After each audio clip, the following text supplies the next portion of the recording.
Sabia-se que podia acontecer, mas nunca ninguém imaginou quando, nem a dimensão que atingiu. Chegámos a uma situação insustentável. É preciso adotar medidas difíceis e exigentes. A economia portuguesa fraqueja aos olhos do mundo e entra numa espiral de descrédito nos mercados financeiros. Os investidores impõem um preço demasiado caro ao país. O governo responde multiplicando planos de austeridade. Para tomar estas medidas, dormi mal, mas se não as tomasse, eu acho que não era capaz de dormir. Agravam-se impostos, cortam-se salários, reduzem-se apoios sociais, instala-se a incerteza, os protestos aumentam. O peso da herança de 2 décadas de opções políticas e financeiras torna-se insustentável. Um país não pode viver muito tempo acima das suas possibilidades. Que decisões dos governantes ditaram um futuro crítico para a vida dos portugueses? O que fez de 2010 o ano em que o país foi obrigado a assumir a crise. São operações que eles têm. Convém mantê-las dentro de uma perspectiva que esta situação é uma situação infeliz e insustentável. é diminuir radicalmente, Ou melhor, a falta de confiança. –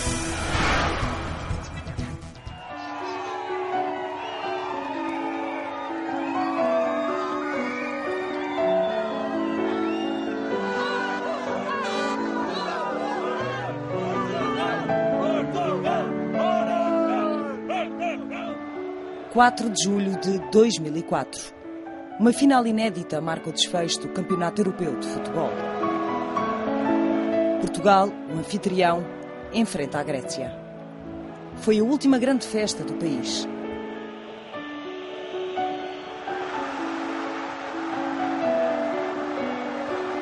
Os gregos levaram a taça, os portugueses ficaram com encargos para pagar. 6 anos depois, os 2 países voltam a encontrar-se, mas agora num campeonato bem mais difícil, o da sobrevivência financeira dentro da moeda única.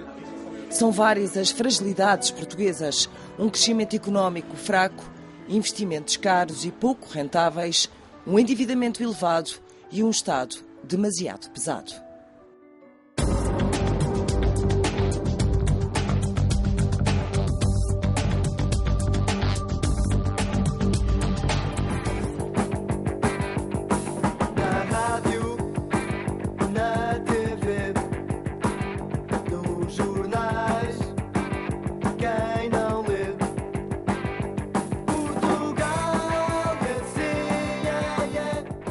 De janeiro de 1986, cumpre-se um objetivo prioritário para o país. Portugal adere à Comunidade Económica Europeia, um compromisso que traz promessas de desenvolvimento social e económico. Portugal, acabado de sair de uma violenta crise que superou com a ajuda do Fundo Monetário Internacional, equilibrava-se pela primeira vez em democracia e crescia com força.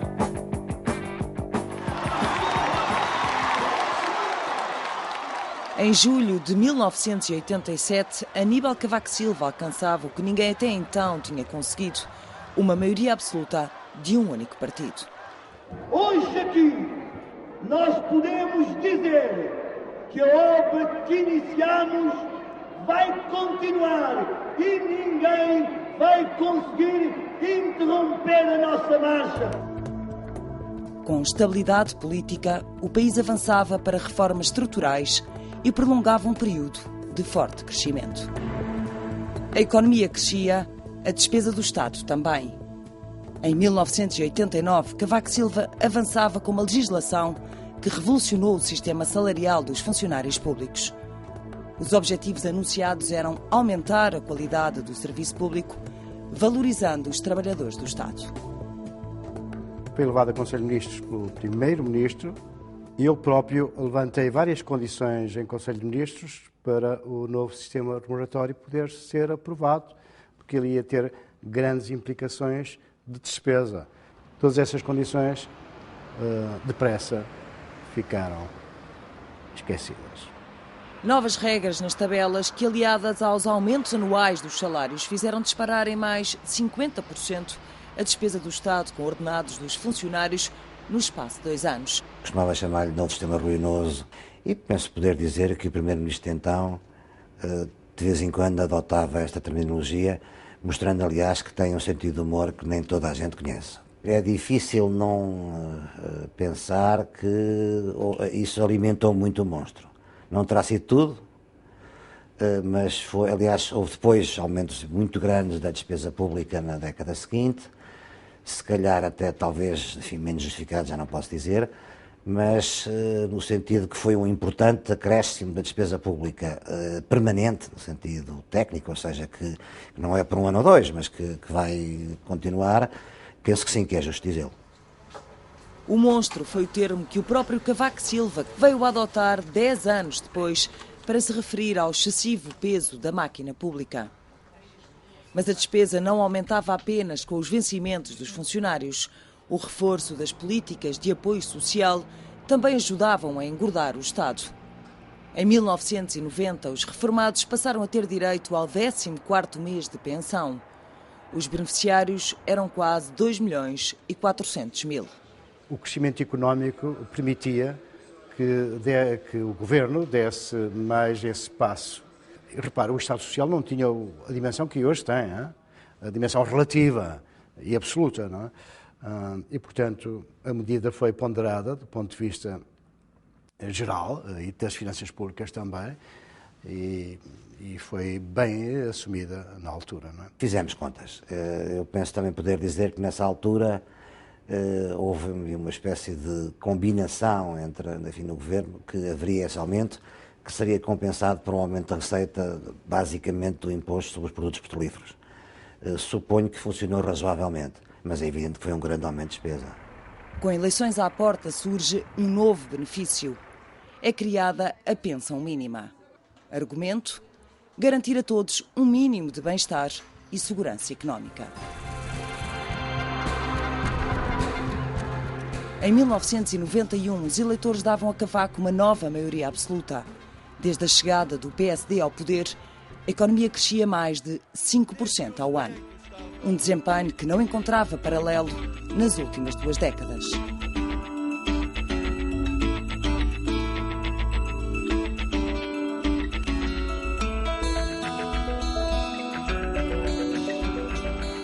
Na economia, o país garantia aquele que se veio a tornar o maior e mais estruturante investimento estrangeiro de sempre. A Ford e a Volkswagen começavam a construir a Auto Europa em Palmela. As primeiras privatizações, centradas no setor financeiro, avançavam e davam nova dinâmica à iniciativa privada. O país modernizava-se. As cidades de Lisboa e Porto estavam finalmente ligadas por autoestrada.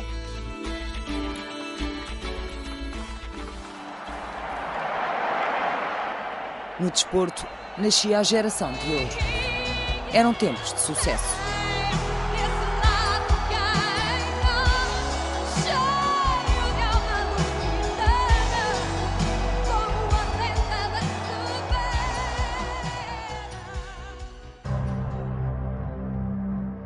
Mas o motor económico da Europa começou a fraquejar. A reunificação da Alemanha teve um preço pesado, uma recessão que alastrou a todo o continente. Em Portugal, a crise estava à porta. Talvez para o mês que vem possamos a receber, mas já há 3 meses não recebemos onde estão. Pela primeira vez numa década, a economia recuava, as receitas fiscais caíam e o déficit público subia, aproximando-se dos 8%. Na Europa, a prioridade das políticas económicas virava-se agora para a criação da moeda única.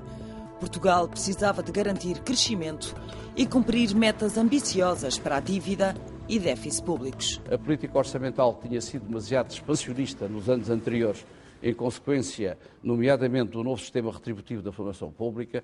Eu tive que introduzir uma política orçamental restritiva e que se traduziu numa redução da despesa pública corrente primária e numa redução da despesa pública total em termos ajustados do ciclo económico. Portanto, penso que foi um período de 93 a 95 em que houve real sucesso no controle da despesa pública. E pela primeira vez em 5 anos, a despesa do Estado, sem contar com o custo dos juros, recuou. Mudava o ciclo orçamental, Mas pouco mais de um ano depois mudava também o ciclo político.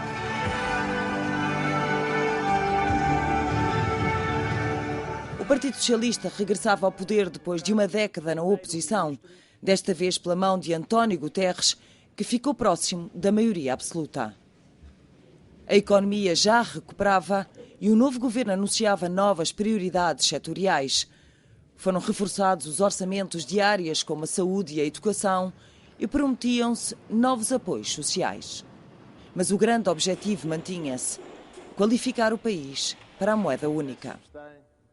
Uma meta comum ao PS e PSD, que levou mesmo os social-democratas a apoiarem os orçamentos do Estado dos anos seguintes. Sempre o engenheiro Guterres e o professor Sousa Franco, naturalmente também, e a sua equipa, deixaram claro para o conjunto do governo, e para o conjunto do governo não só ficou claro isso, como ficou claro o apoio a esse caminho, de que a entrada no euro de Portugal, no prazo que estava definido ou pré-definido para todos os países da zona euro passarem a integrar a zona euro, esse exercício, esse objetivo, era prioridade absoluta. Era prioridade absoluta que condicionava as prioridades de outras políticas. Na segunda metade dos anos 90, o país entra num novo ciclo de crescimento económico elevado. No mundo desenvolvido, o avanço das telecomunicações anuncia uma nova economia, mais virtual e mais virtuosa, que faz aumentar o otimismo. Há um fenómeno em forte crescimento com impacto nos negócios e na vida do dia-a-dia. Chama-se internet. O telemóvel começa a ser um objeto vulgar. Estou sim! Há um momento! É para mim! A conjuntura positiva criava uma dinâmica de confiança nos mercados. Era cada vez mais certa a entrada de Portugal no pelotão da frente da moeda única e, nessa perspectiva, as taxas de juros caíam. O déficit público encolhia e reforçava a confiança dos investidores, empurrando os juros para níveis historicamente ainda mais baixos. Vivia-se um ciclo oposto ao que se vive nos dias de hoje. Mas a margem orçamental foi sendo aproveitada para aumentar a despesa do Estado. O governo da altura resolveu aproveitar a vantagem que lhe veio da descida da taxa de juros, que fez com que a dívida pública passasse a custar bastante menos por ano, a fatia dos juros diminuiu substancialmente e foi, em grande parte, para não dizer na quase totalidade, compensada por aumento da despesa primária. Ou seja, em vez de se ter aproveitado para um maior esforço de consolidação orçamental, efetivamente o que aconteceu foi que essa descida dos juros foi quase toda ela reposta, digamos, em termos de despesa, por outro tipo de despesa pública. E há vários exemplos desse aumento da despesa. António Guterres aboliu as portagens que eram cobradas em 2 autoestradas nas regiões de Lisboa e Porto, passando o Estado a assumir esse encargo. Instituiu o rendimento mínimo garantido, uma medida que só em 2 anos aumentou o número de beneficiários de 14 mil para 150 mil, representando um encargo de 250 milhões de euros por ano, e admitiu cerca de 100 mil novos funcionários públicos, a grande maioria trabalhadores que estavam a recibo verde. Os juros baratos chegaram para pagar tudo isto, enquanto o déficit do Estado baixava. Em maio de 1998, Portugal cumpria as metas impostas por Maastricht para o déficit, dívida e inflação e estava no grupo dos 11 países fundadores do euro. Era o adeus ao escudo. No ano seguinte, António Guterres reforçava a votação e ficava a um deputado da maioria absoluta. Mas a governação seria agora mais difícil. O andamento da despesa e a situação das contas públicas começavam a motivar alertas. Não obstante o enorme êxito que tínhamos tido com a entrada de Portugal na zona euro e com a manutenção em condições de solidez significativas de Portugal na zona euro, estava para mim claro que esse edifício era um edifício muito frágil. Nós tínhamos-nos metido por um caminho que mais parecia uma azinhaga, ou seja, um caminho muito estreito. Tínhamos 2 avenidas que podiam não ser muito largas para caminhar e para escolher e para decidir. e, ao fim e ao cabo, depois acabámos por nos meter num beco sem saída. Os avisos vinham de dentro do governo, mas sobretudo de fora. Foi nesta altura que Cavaco Silva publicou o célebre artigo O Monstro. No texto, o economista, que então estava fora da política ativa, diz que no país há um monstro à solta, alarmante e incontrolável, garantindo que o orçamento do Estado de 2000 é prova disso. Igualmente dura foi a crítica do Banco de Portugal.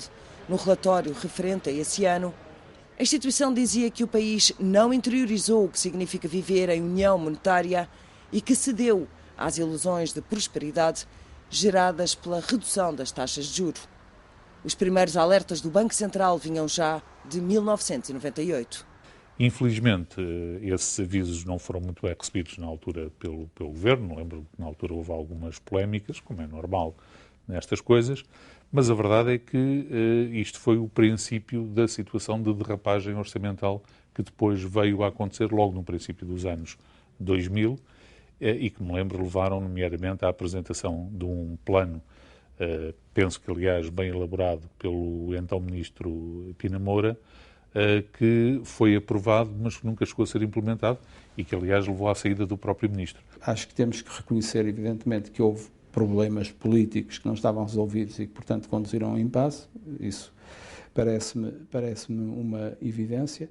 Agora, também é verdade que no próprio seio do governo, como havia diferentes graus de consciência dos problemas existentes e dos caminhos para sair dele, o ambiente nunca foi muito entusiasmante em relação ao programa de reforma da despesa pública. Um programa que assentava em 50 medidas, que chegou a ser aprovado em Conselho de Ministros. Guilherme de Oliveira Martins foi o Ministro das Finanças que se seguiu, mas nunca chegou a aplicar as medidas de controle dos gastos. António Guterres está a chegar neste momento. Com inteira lucidez, devo reconhecer que se nada fizesse, o país cairia inevitavelmente num pântano político que minaria as relações de confiança entre governantes e governados. No rescaldo da derrota eleitoral das eleições autárquicas de 2001, António Guterres abandona o governo. Em 6 anos de governação socialista, o peso da despesa do Estado sem juros agravou-se 11,5%. Nesta altura, 44% da riqueza que o país produzia por ano era consumida pela máquina do Estado. A partir daqui já não haveria soluções fáceis. Era o início da década perdida. A única hipótese seria ou aumentar o déficit orçamental, que em parte foi o que aconteceu, ou aumentar substancialmente as receitas, nomeadamente através de aumentos de impostos, o que obviamente criou toda a década perdida, como hoje se diz, que foi a década de 2000 a 2010. Em 2001, Portugal foi o primeiro país da zona euro a ultrapassar o déficit de 3% imposto pelo Pacto de Estabilidade e Crescimento. Sem dinheiro, o novo governo liderado por Durão Barroso limitava-se a fazer o controle de danos e adiava parte das promessas eleitorais. Nós vamos levar a cabo a redução do IRC de 30% para 20% até 2004. Vamos fazê-lo. E se não o fazemos agora é apenas por uma razão muito simples. É pela situação em que os senhores deixaram o país. Sr. Deputado, os senhores deixaram Portugal de tanga. A prioridade era fazer baixar o déficit de 4,3% deixado por António Guterres. Para evitar sanções de Bruxelas, o IVA sobe de 17% para 19% e do lado da despesa congelam-se os ordenados dos funcionários públicos. Nas finanças, Manuela Ferreira Leite ainda tenta racionalizar alguns organismos do Estado, mas sem sucesso. Em 2002 e 2003, o governo teve de recorrer a 6 mil milhões de euros de receitas extraordinárias para cumprir as regras europeias. A economia definhava e assistia-se a um fenómeno raro. Portugal entrava em recessão enquanto o resto da Europa crescia. E o aperto orçamental era alvo de críticas. O problema orçamental da economia portuguesa, merecendo embora, e não me canso de o repetir, exigente e necessária atenção, não é o único. Há mais vida para além do orçamento. Em 2004, Durão Barroso abandona o governo e parte para Bruxelas. A urgência orçamental manteve-se e a nova equipa chegou a discutir a possibilidade do país violar novamente o Pacto de Estabilidade. Havia, no fundo, uma grande dificuldade em escolher entre a verdade sem receitas extraordinárias ou voltar a tropeçar e podemos, por isso, ser penalizados, como sabe, ao nível das regras da União Europeia. Eu falei com o Sr. Presidente da República, da altura, com o Dr. Jorge Sampaio, sobre isso, e devo dizer que o Presidente da República, de então, quase me incitou a assumir a opção de ultrapassar os 3%. Havia prós e contras, não havia soluções bacteriologicamente puras. Embora eu tenha posto essa questão, aceitei e procurei cumprir através das receitas extraordinárias e particularmente do Fundo de Pensões da Caixa Geral de Depósitos. A opção continua a ser a de manter o déficit artificialmente controlado, mas a dificuldade em controlar a despesa do Estado já era evidente e começa nos próprios membros do Governo. Eu era Ministro do Trabalho e da Segurança Social e, nessa qualidade, apresentei à então Ministra das Finanças, doutora Manuela Ferreira Leite, as bases do Orçamento da Segurança Social para 2005, que é o orçamento maior de todo o Governo em termos do setor público administrativo. Bem, isto é em junho, estava muito longe de alguma vez imaginar sequer que o Dr. Durão Barroso iria para Bruxelas e que, passado 3 ou 4 semanas, era eu o Ministro das Finanças. Nessa qualidade, eu recebi depois o novo Ministro da Segurança Social e dei comigo, a certa altura, e o Secretário de Estado do Orçamento, a criticar uma série de aspectos, e a discutir, e a rediscutir, e a pôr em causa um série de aspectos do Orçamento da Segurança Social que ele me estava a apresentar.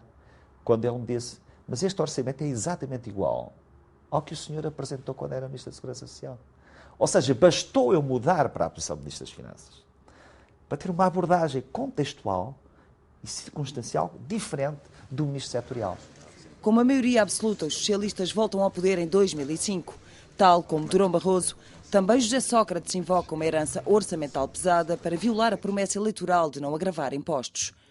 Sem soluções rápidas para baixar a despesa, o Governo anuncia uma nova subida do IVA, agora para os 21%, e remete para mais tarde a redução dos gastos do Estado. Mas a intenção não foi eficaz. Afirmo solenemente, pela minha honra. A prazo era necessário reduzir a despesa. É assim que se faz a consolidação orçamental. Portanto, é necessário uma segunda fase. E essa segunda fase tem que ser uma auditoria aos procedimentos, aos objetivos. É quase um orçamento de base zero. Ir serviço a serviço, repartição a repartição, departamento a departamento, instituto a instituto. E essa parte foi um pouco o prazo, mas o prazo foi uma coisa muito levezinha. Já claramente o Governo estava mais a pensar em eleições do que outra coisa. A reforma das estruturas do Estado não produziu efeitos visíveis na contenção da despesa, mas ainda assim o desequilíbrio das contas públicas reduziu-se fortemente. Graças ao aumento da receita fiscal, o déficit viria a recuar da casa dos 6% para valores abaixo dos 3%. Uma margem de manobra que o Governo aproveitou para reduzir o IVA. Estávamos em março de 2008. 6 meses depois, a falência do Lehman Brothers mudaria sem retorno a paisagem económica mundial.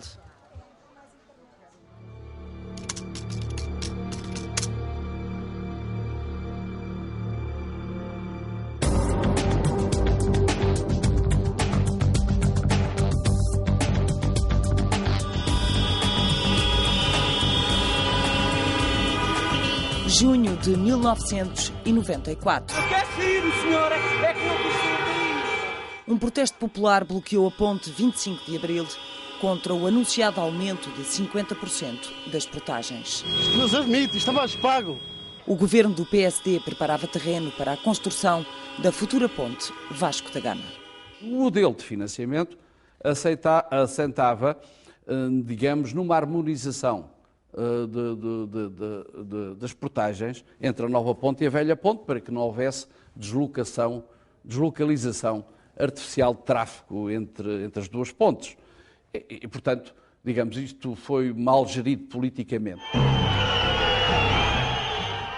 Era o princípio do fim da era de Cavaco Silva como primeiro-ministro. Com o chefe do governo ausente na Grécia, onde participava numa cimeira europeia, o protesto prolongou-se por vários dias. As duas margens do Tejo estavam isoladas na região de Lisboa. Em consequência do modelo de solução que se encontrou para resolver a crise, já não houve aumento O que é que isso representou? As entidades concessionárias ficaram com o direito a serem ressarcidos dessa quebra de receitas. E, portanto, isso veio provar, foi o início da prova, de que não há almoços, nem pequenos almoços, nem autoestradas, nem pontos grátis. Ou paga o consumidor, o utilizador, o utente, ou paga o contribuinte.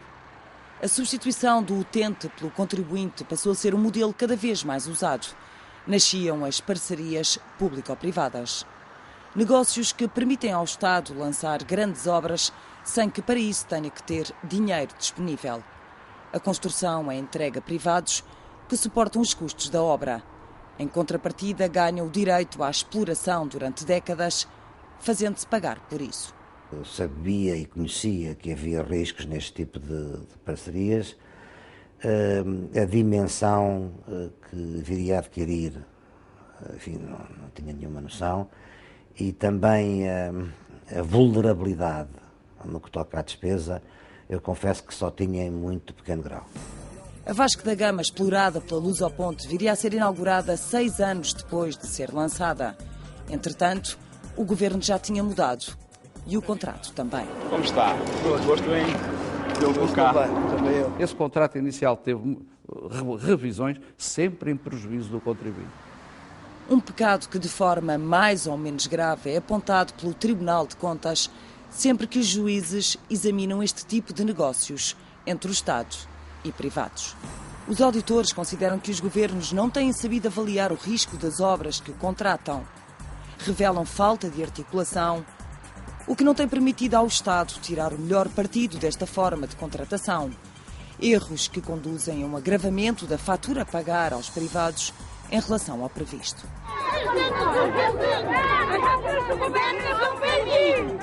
As SCUT são o exemplo mais caro e mais polémico. O conceito de autoestrada sem custos para o utilizador foi criado pelo governo de António Guterres, em concreto pela mão de João Cravinho, que lançou as 7 concessões. O João Cravinho, nessa altura, era chamado super-ministro das obras públicas. Portanto, ele tinha uma amplitude de poder e de poderes muito significativo e, portanto, ele fazia o seu trabalho, nomeadamente sobre essas matérias, com quem tinha que o fazer, que era com o primeiro-ministro. A fatura da SCUT viria, no entanto, a revelar-se demasiado pesada para os cofres públicos. À medida que os anos passavam, faziam-se contas ao excessivo peso da SCUT no orçamento do Estado e o ponto final chegou mesmo a constar na lei. Eu disse, as SCUTs, nós íamos portajar as SCUTs todas, é o sinal do caminho correto em que temos de trabalhar. Ou seja, não vale a pena esconder debaixo do tapete. Vamos assumir a verdade das contas. Porque a informação que eu tive é que no ano seguinte tínhamos que amortizar 500 milhões de euros. E depois subimos para os 700 e daí a pouco tempo 1.000 milhões de euros ano. É uma irresponsabilidade. E, portanto, a decisão estava tomada e foi derrotada nas eleições de fevereiro de 2005. Sua Excelência, o Primeiro-Ministro. Em 2005, as eleições foram ganhas por José Sócrates, que depois de assumir a chefia do governo manteve as estradas gratuitas para os utentes. Entendo que é dever do país financiar aquilo que é uma promoção do desenvolvimento dessas regiões. Só entre 2013 e 2009, as SCUT custaram ao Estado mais de 2.100 milhões de euros. A urgência da crise impôs-se e obrigou a uma mudança de discurso. 3 autoestradas já estão portajadas, mesmo sob os protestos dos automobilistas. É que estamos fartos de ser roubados, de todas as maneiras efetivas, e vamos ser mais uma vez roubados. E o Norte está sempre a apanhar. Mal ganhamos para comer, quanto mais para pagar porteiros, para lá, para cá, para lá, para cá. As restantes 4 vão sê-lo nos próximos meses. Além das concessões rodoviárias, há cerca de 120 negócios deste género entre o Estado e privados, em áreas como o ambiente, energia e saúde. Prevê-se que, na totalidade, a fatura do Estado com as parcerias público-privadas seja de 1.200 milhões de euros por ano entre 2014 e 2019. For 2004, Portugal. A organização do Euro 2004 custou ao Estado mais de 1.000 milhões de euros. José Sócrates, ministro adjunto no primeiro governo de António Guterres, liderou o dossiê da candidatura. O investimento que foi criticado pelo Tribunal de Contas, com os auditores a questionarem se para obter os mesmos benefícios não poderia o Estado ter incorrido em menores custos ou se com o dinheiro gasto não seriam de esperar mais benefícios económicos. Na altura, Pina Moura era o Ministro da Economia. O esforço maior foi feito no ato inicial, não é? Da construção, da legalização das coisas. Agora, eu nunca me interessei por esse assunto em muito detalhe e, portanto, não lhe sei dizer, neste momento, não lhe sei fazer, digamos, um ponto de situação entre encargos e proveitos. Alguns dos 10 estádios estão agora com pouca ou nenhuma utilização e, por isso, pesam nos orçamentos das autarquias locais. Em Aveiro e Leiria, por exemplo, já se discute a demolição do respectivo estádio para evitar mais despesas de manutenção. As dúvidas estendem-se também à racionalidade das grandes compras do Estado. A aquisição dos submarinos Tridente é um dos casos mais recentes. O dossiê arrastou-se durante quase uma década e acabou por ser assinado pelo governo PSD-CDS. Às tantas, o Ministro da Defesa disse-me um dia que o processo tinha que ir a Conselho de Ministros para ratificação, que vinha do Tribunal de Contas, ou estava no Tribunal de Contas e tinha que ir para ratificação formal, porque os contratos estavam assinados, eu, aliás, tinha seguido, enquanto vice-presidente do PSD, toda essa polémica. Lembro na altura, durante o governo de Durão Barroso, houve até questões entre consórcios e entre escritórios de advogados em Portugal, que isso fez várias primeiras páginas, e quando entrei no governo, os contratos estavam todos assinados, as responsabilidades assumidas, e, portanto, não havia marcha atrás possível. A fatura dos submarinos chegou agora. São 1.000 milhões de euros inscritos nas contas do Estado de 2010. Grande investimento é sinónimo de polémica em Portugal. A discussão sobre a viabilidade económica e financeira do TGV aí está para o provar. De um lado, os que consideram que é essencial para o desenvolvimento do país. Do outro, os que defendem que será ruinoso. Entre estes está Luís Campos e Cunha. Quando era Ministro das Finanças de José Sócrates, escreveu um artigo a alertar para os riscos dos grandes investimentos. Um grito um bocadinho de desespero, se quiser. O dinheiro é dos portugueses, não é do Estado. O Estado apropria-se desse dinheiro através dos impostos, mas foi dinheiro que foi ganho pelos portugueses. E, portanto, ele tem que ser empregue e bem utilizado.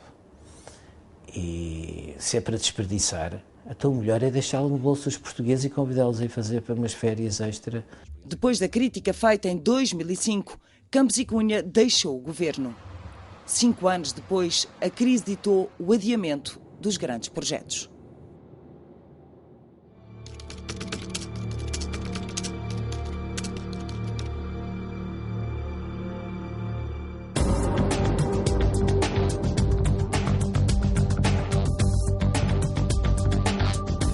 Adeus, frigorífico. Foi bom enquanto durou, não foi? A década de 90 permitiu a realização de muitos sonhos. O Cantiquado sabe. Resposta flexível. As campanhas publicitárias agressivas refletiam uma mudança rápida e acentuada. E não quero choradeiras na minha cozinha.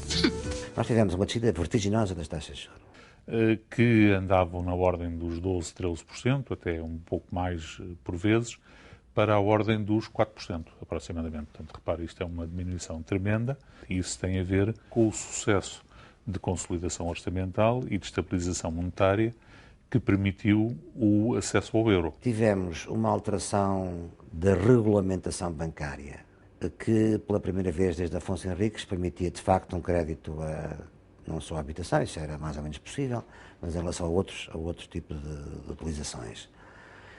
E, além disso, foi um período de prosperidade por parte da banca, não sei se alguma aparente, mas de prosperidade, o que eram os ingredientes todos para uma explosão do crédito aos particulares. E isso foi o que aconteceu.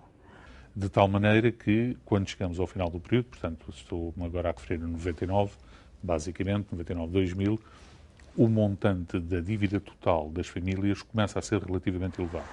Com o crédito ao alcance de quase todos e perante o mercado de arrendamento praticamente parado, Portugal foi-se transformando num país onde cada um é dono de sua casa. Em paralelo, o próprio Estado foi incentivando o recurso ao crédito, bonificando os juros para a compra de habitação. O apoio foi criado no início dos anos 80 e acabou por ser suspenso em 2004 para os novos contratos. Mas ao longo dos anos, este subsídio deixou um rastro de custos para o contribuinte, que já vale mais de 5 mil milhões de euros. O que estava a fazer era subsidiar o construtor civil indiretamente, porque isso estava a empolar os preços e, portanto, o que a família poupava em taxa de juros estava a pagá-la em preços mais elevados. E, portanto, basicamente, o Estado, ao subsidiar a taxa de juros, que estava a subsidiar era o construtor civil, grosso modo.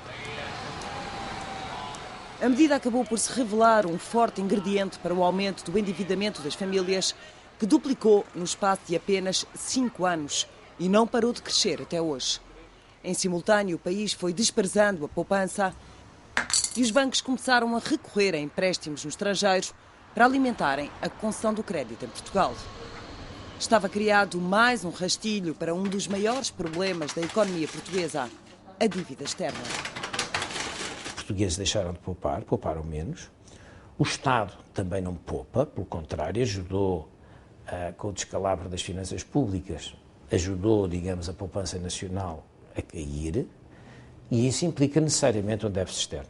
E, portanto, se queríamos corrigir o déficit externo, é isso que devíamos ter incentivado a poupança nacional, por um lado, e, por outro lado, o Estado devia ter contribuído com a sua parte do aumento da poupança, coisa que não fez, pelo contrário. Houve, de facto, endividamento para além do que era razoável. Devo dizer que não era muito evidente o que era possível fazer, exceto um cuidado muito grande com as despesas públicas, que era a única coisa que o Governo podia fazer. Tendo feito isso, provavelmente o problema seria muito menor. Agora, enfim, é sempre fácil acertar no Euromilhões à segunda-feira. O endividamento do país ao exterior multiplicou-se 15 vezes na última década e meia. No final de 2010, os 170 mil milhões de euros de produção anual já não chegavam para cobrir as dívidas. Contas que têm vindo a alimentar a desconfiança dos credores, que consideram o fraco crescimento económico um entrave para que Portugal consiga pagar o que deve.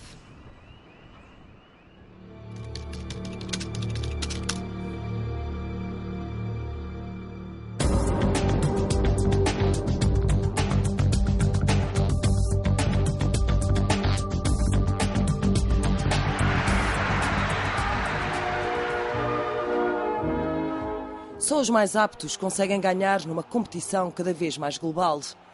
Porque é que a economia portuguesa não é competitiva. São vários os obstáculos, mas há um que se destaca. Atenção, porque isto é da maior importância. Não sei porquê, não consigo explicar. Não exercemos bem a política de rendimentos e de concertação social, porque assistiu-se, em pleno euro, os salários a subirem excessivamente, acima da produtividade, o que desde logo é ferir um princípio básico. E ao quebrarem esse princípio básico, as empresas portuguesas não têm conseguido produzir a preços competitivos. Tem sido assim ao longo das últimas décadas. Há 30 anos, os baixos salários permitiam compensar a falta de produtividade do país.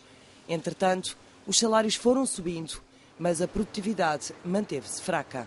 Resultado: produzir em Portugal tornou-se mais caro do que na Europa. E a chegada dos gigantes asiáticos ao mercado global agravou a situação.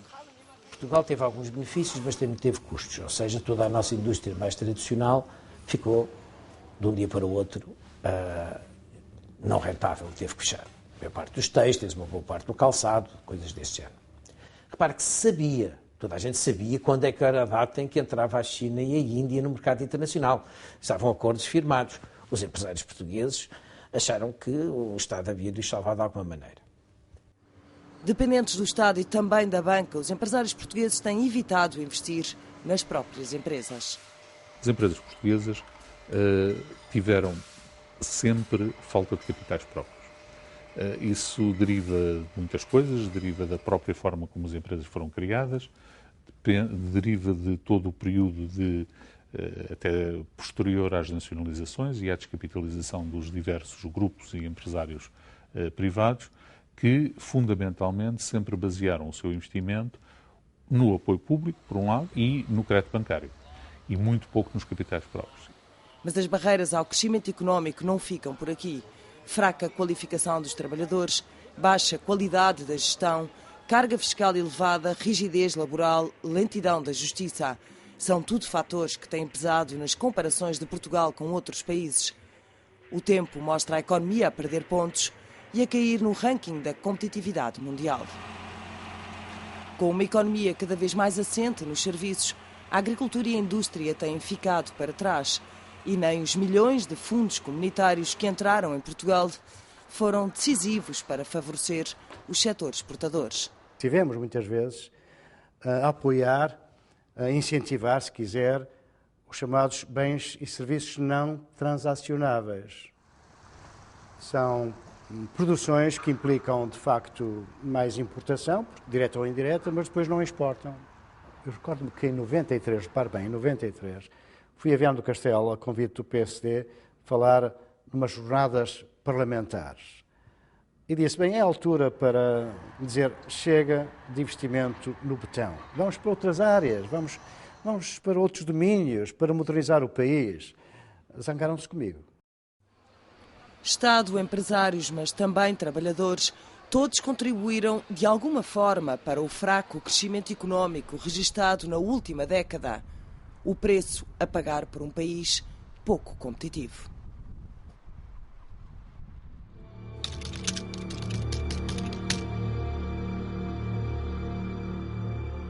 É esta economia que vai enfrentar a maior crise financeira internacional dos últimos 80 anos. Poderá ser a crise mais grave do sistema financeiro americano nas últimas décadas. A seguradora AIG e o banco de investimento Lehman Brothers. Na América, a falência do Lehman Brothers. 15 de setembro de 2008, cai um dos maiores bancos de investimento do mundo. A falência do Lehman Brothers faz despertar as fragilidades de liquidez no setor financeiro norte-americano. A instabilidade alastra-se à banca dos 5 continentes. Portugal começa por resistir às malhas da turbulência. Não importámos essa crise financeira para Portugal. Os bancos não precisaram de qualquer apoio do Estado em termos de capitais. Portanto, nós somos um país em que, tipicamente, não tivemos uma crise financeira que arrasta uma crise orçamental e de dívida pública. Temos realmente uma situação de crise nas contas públicas que está a arrastar os bancos. É com uma herança pesada que Portugal enfrenta a crise financeira. Em 2008, o país vinha de uma década de fraco crescimento, sempre com déficits nas contas públicas. As subidas de impostos e a mão de obra que se tornou cara no mundo globalizado acentuaram a perda de competitividade das empresas. Com o país a gastar mais do que produzia, a dívida externa foi-se agravando para níveis recorde. Eu sabia que íamos bater na parede, só não sabia quando. Portanto, esta crise internacional veio, digamos, acelerar o rebentar de uma bomba que já existia. Apesar da derrocada dos mercados financeiros, o Ministro das Finanças anuncia aumentos salariais na função pública para 2009, com grandes melhorias no poder de compra. Um aumento salarial de 2,9%. 2 meses depois, José Sócrates lança um pacote de apoio à economia. Um plano anticrise em linha com os que já eram anunciados por toda a Europa e Estados Unidos. Todos queriam evitar uma recessão. Primeira área, reforço do investimento. Segunda grande área, apoio às empresas. E temos medidas muito específicas e dirigidas para o ano de 2009, só para o ano de 2009, na área do emprego. Despesas novas que, aliadas à quebra de receita de impostos que resultava do abrandamento da economia, obrigaram à primeira alteração ao orçamento do Estado. Ainda 2009 mal tinha começado. Era o início de uma escalada nas previsões do déficit que passaram de 2,2% para 9,4%. Mas a dimensão do desequilíbrio só viria a ser assumida depois das eleições legislativas de setembro. Sócrates ganhou, mas perdeu a maioria absoluta. Primeira prioridade do novo governo, assumir a derrapagem financeira. Corri esse risco, fiz previsões e errei e assumo. Não estamos arrependidos das medidas que tomamos. Fizemos o que tínhamos a fazer para enfrentar a crise.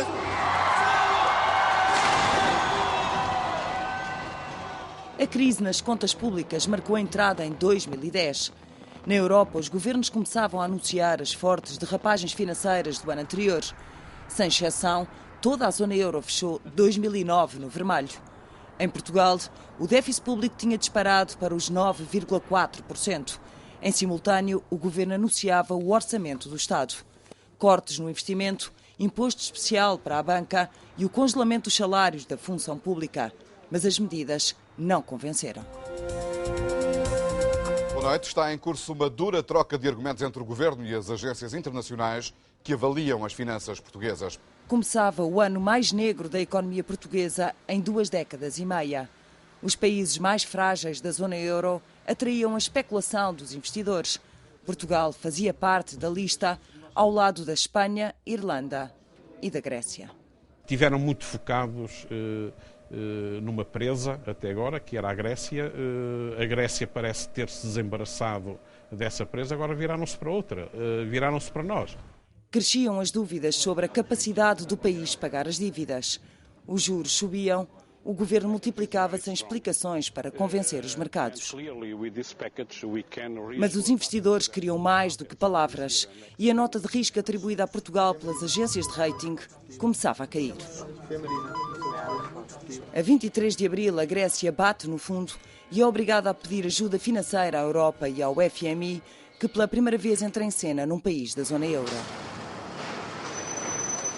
Os líderes da moeda única são chamados a Bruxelas no início de maio para uma cimeira de urgência. Na agenda estava a estabilização do euro. José Sócrates sai do encontro com trabalho de casa. Ir mais longe no corte do déficit e fechar o ano nos 7,3%. Em Lisboa, o sentido de urgência provoca um encontro inédito. Primeiro-ministro e líder da oposição acertam medidas para acalmar os mercados. Começam as decisões difíceis. O IVA sobe 1 ponto para todos os produtos. Os trabalhadores são obrigados a pagar mais IRS. A verdade é que o mundo mudou e de que forma nestes últimos 15 dias.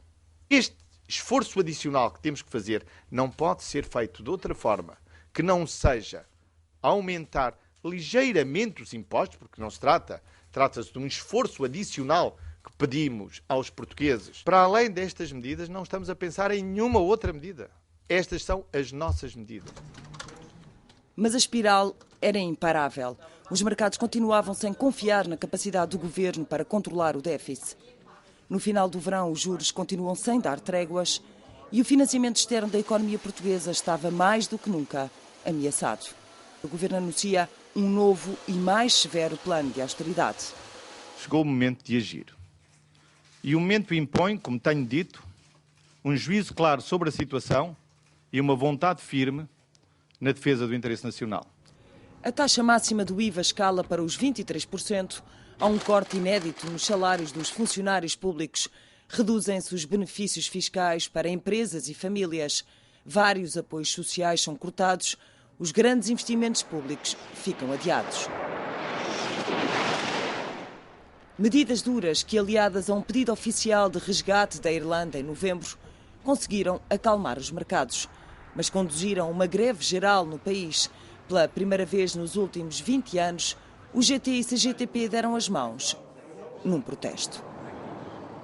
Apesar de algumas das decisões só este ano começarem a ser sentidas na carteira dos portugueses, há muito que as dificuldades se acumulam.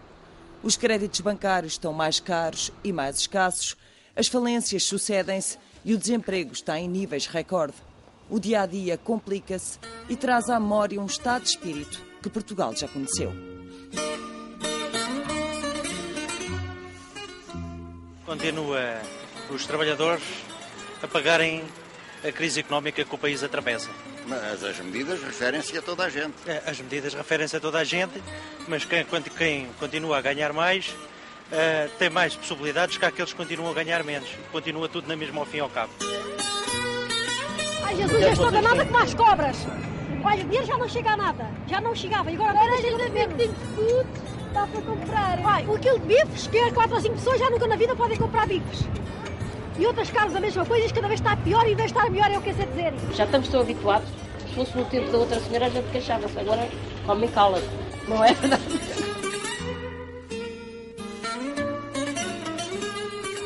Eu penso que nós temos que nos capacitar, que temos que pagar os empréstimos que foram feitos aos estrangeiros. 30 anos depois, o país volta a enfrentar o espectro do FMI e há um consenso alargado. Portugal está obrigado a mudar de vida. Essa mudança já começou, não se sabe quando nem como vai acabar.